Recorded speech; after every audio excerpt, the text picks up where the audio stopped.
Welcome back. If you're joining us for this video, then we have already navigated through a few of the menu features of the registered employee account within Coldtivate.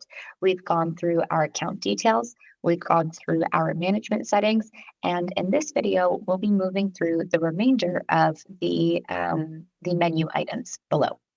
So what we'll do is we'll start with the Knowledge Hub settings, or the Knowledge Hub menu section. When we click into the Knowledge Hub, what you'll see is the Knowledge Hub is our customized uh, information sharing section of the application. So this is typically where you can gain some specific information about some of the technical aspects of how the app works. So what you'll see first is the Farmer's Journey, which is a comic strip. So we offer a comic strip to understand the process of moving through the use of the Coldtivate app and how this connects to the harvesting and selling process. This can be used as material to share and to better understand the functioning of the app. This Knowledge Hub comic strip is also translated in all of the languages that we offer and will be automatically available in that language if you are viewing the app in your desired language setting. Next, you'll see that we have what is Cooling as a Service, which is informational. And we have other technical aspects of information, such as how to maximize your crop quality, which are tips and tricks, optimal storage conditions, a crop storage table, which describes the optimal temperature, storage life, and other technical details related to different crops that you may store. And additionally, we share information around the temperature sensors and the time to pick up a model. Here, you can understand the details of the specific functionalities within the app. I recommend revisiting these sections of the Knowledge Hub once you've become familiar with how the storage model and the dashboard within Coldtivate operate. We also share tips for checking in crates and how to respond to technical glitches in the cold room.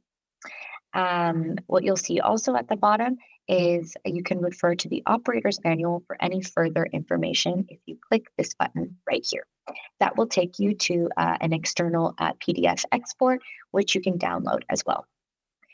Next, if we navigate to the next section in the menu, you will see the tutorial.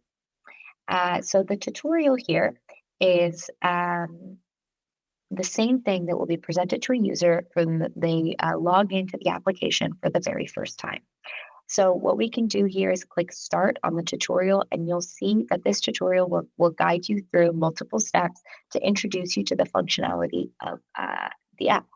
So you can follow the prompts here by clicking into the menu, continuing to the next step, clicking into the section of the app that it's prompting you to take a look at, and you can get a better understanding of how to navigate through the app by following this tutorial.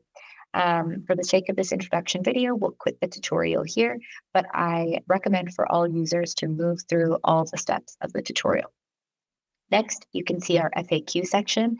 So here we've compiled a range of frequently asked questions, and we offer available answers for any of those questions that you might have. Particularly something here that I will call out is if you find a bug in the app, who should you contact? So here, the information that we share is to please make sure you have the latest version of the app installed. If the problem persists, please notify the app support team by sending an email to this email right here, app@yourvcca.org, or by filling in the feedback form. So here we've attached a hyperlink to a feedback form where we regularly collect and monitor feedback that we receive from app users. What you'll also see is that there is a search functionality at the top of the FAQ page. So say, for example, I was specifically concerned with how to report bugs like we just saw. I can search the word bug and I can find the same question and answer immediately filtered down. Next, we'll navigate to the About section of the menu. So here you'll see some of those technical documentations that you saw when you first registered your account. And you can return to any of those agreements, privacy policies, or abouts By navigating here, you can click into any of these items and you'll be able to scroll through the full contents of those documents. And lastly, the last item on this list is your logout options. So if you click logout here below, then you'll be immediately logged out of your account and shown back to the welcome page. That covers all of the menu settings on the registered employee account type. Join us for the next video where we'll start navigating through the main functionalities of the storage and marketplace models. Thank you.